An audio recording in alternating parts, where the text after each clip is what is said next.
Well, the Seahawks now have both their quarterbacks locked up long term, the quarterback of the offense and the quarterback of the defense. And best of all, there's no more contract drama, and it's not even August. I don't need to remind anyone that over the past 5 seasons, we have seen players absent from OTAs or mini camps or arriving late to Seahawks training camp, even one player carrying a holdout into 2 games into the regular season, all to express displeasure with their current contracts. We've seen contentious back and forths between team and player and agent played out through the media, creating unfortunate long-term chasms between fans and their favorite Seahawks.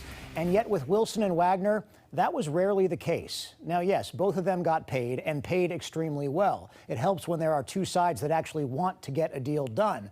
But I'd also argue that both deals are actually bargains. And before you rip my head off for saying that, it's fair to say that both players likely would have gotten bigger deals elsewhere in free agency when their contracts were over next year.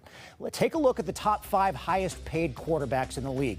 Would you rather have 37-year-old Ben Roethlisberger for just $1 million less? At the end of the day, Russell Wilson threw more touchdown passes last season than any other QB in franchise history, and in a couple years, that $35 million a year salary will likely be dwarfed by a couple other deals. Remember, in 2 years, the league will have a brand new collective bargaining agreement where the players will likely fight for a higher split of revenue. And if you add new revenue streams like sports betting, you're looking at a significant increase in the salary cap between now and then. For example, right now, Russell Wilson is currently earning about 19% of the Seahawks salary cap. But let's say the salary cap in 2022 goes all the way up to $300 million. If that were to happen, Wilson would only be making 6% of the cap. A similar principle can be applied to Bobby Wagner as well. The fact that no player's contract is tied to future salary cap increases gives teams spending flexibility in future years. Let's get back to the original point. It is refreshing to be sitting here just a few days into training camp without lingering questions about 2 team leaders and 2 guys who both used innovative ways to get deals done. Russell set a deadline of April 15th to avoid lingering drama. Wagner represented himself to take out the middleman, the agent, which he discussed today. I feel like there's 2 negotiations. There's one between the GM and the agent, and there's the agent and the player. You know what I'm saying? Because you're not in that room.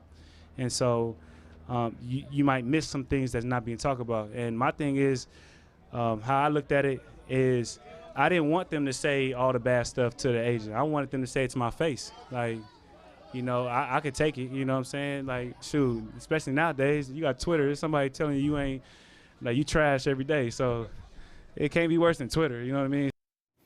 So continue to talk trash on Twitter or don't, but we now move forward with the 2 team leaders locked in. 2 potential Hall of Famers who have represented this franchise and city with nothing but excellence, humility, and grace. They've led by example. They've made us proud. They've deserved their brand new deals. And for the most part, they've spared us the polarizing dramatics we've seen with other players in past years. Why, with these 2 guys, am I not surprised one bit? So what do you think specifically about Wagner's deal? Because it was just announced earlier this week. Was it too much, too little, too short, too long? Would you rather the Seahawks have paid someone else? You can always find me on Twitter at AaronQ13Fox or email us at aaron@q13fox.com.